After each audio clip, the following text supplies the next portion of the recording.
आज जो प्रसंगटी आपण मानक मध्यरे मु रखिबा पाई चाहे सेही प्रसंगर शीर्षक है प्रभु यीशु ख्रीष्ट बेथलेहेम रे काहींकी जन्म ग्रहण कले।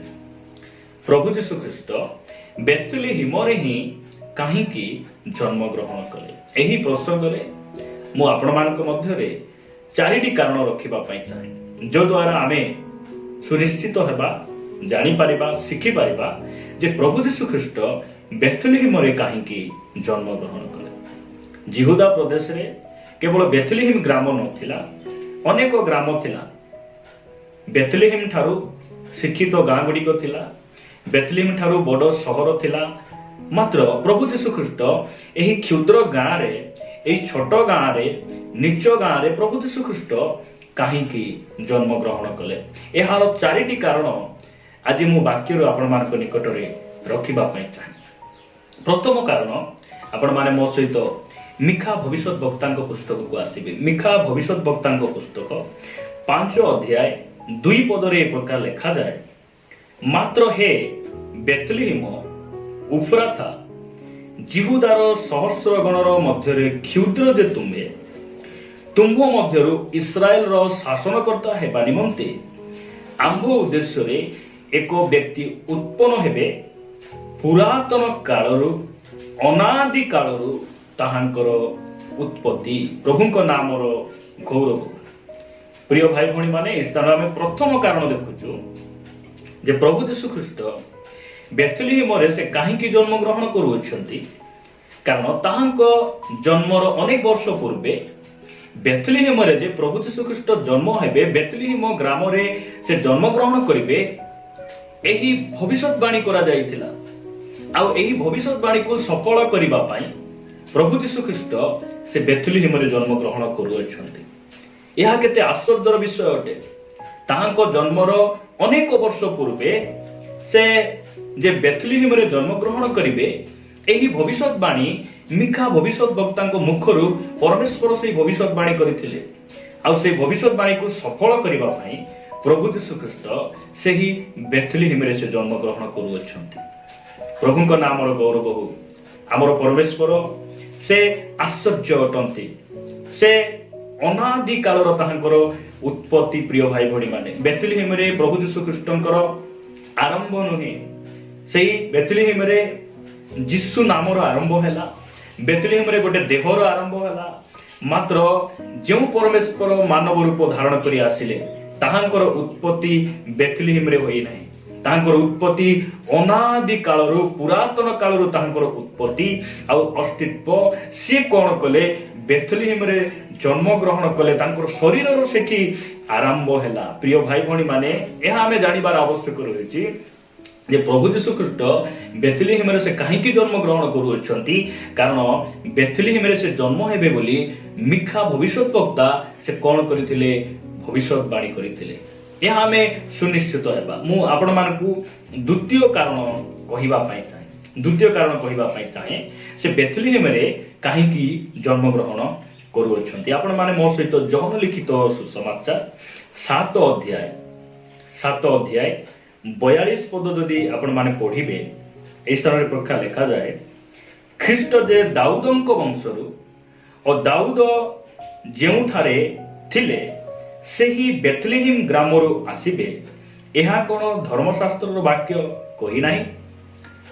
प्रिय भाई भणी माने ए वाक्य द्वारा हमें जानो जे प्रभु यीशु ख्रीष्ट दाऊदंक वंशरु आसीबे। दाऊद जे गाँ रे जन्म ग्रहण करिथिले सेही गाँ होउची बेथलेहेम। दाऊद कर जन्म स्थान बेथलेहेम अटे। से बेथलेहेम रे लाड़ित पालित होइतिले। आ ताहांक गाँ रु, ताहांक नगर रु, ताहांक वंश रु जे मसीह प्रभु यीशु ख्रीष्ट आसीबे, एही भविष्यवाणी मध्य एइथिला जे बेथलेहेम हेउची दाऊदंकर गाँ थिला। आ दाऊद से स्थान रहुथिले। आ दाऊदंक वंश रु से आसीबे, एही कथा पुरातन कालरु बा ताहांक जन्मर अनेक वर्ष पूर्वरु धर्मशास्त्र रे लिखित थिला।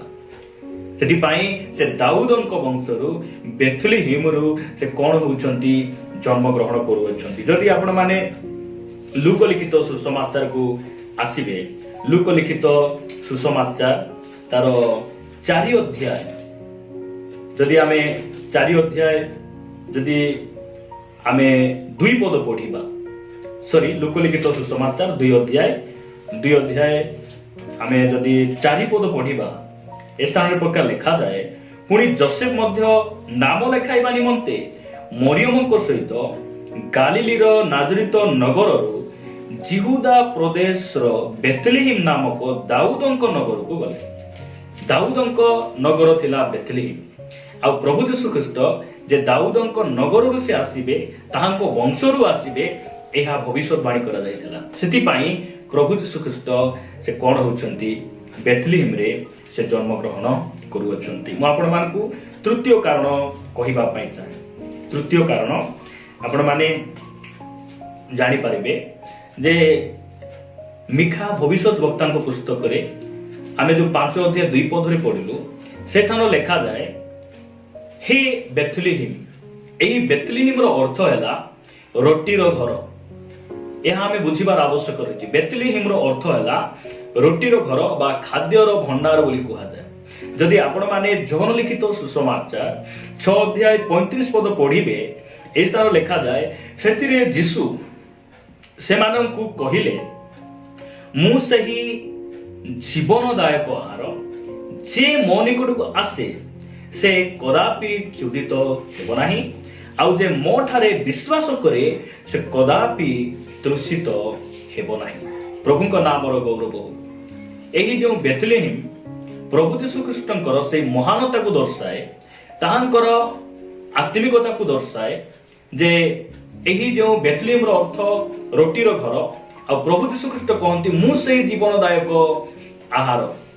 ଏହି ପୃଥିବୀରେ ଜଣେ ମାନବ ଜାତିର ଆତ୍ମିକ କ୍ଷୁଧା ଆତ୍ମିକ ତୃଷାକୁ ମେଣ୍ଟାଇବା ପାଇଁ ଏକମାତ୍ର ବ୍ୟକ୍ତି ସେ ଅଟନ୍ତି ସେ ହେଉଛନ୍ତି ପ୍ରଭୁ ଯୀଶୁ ଖ୍ରୀଷ୍ଟ।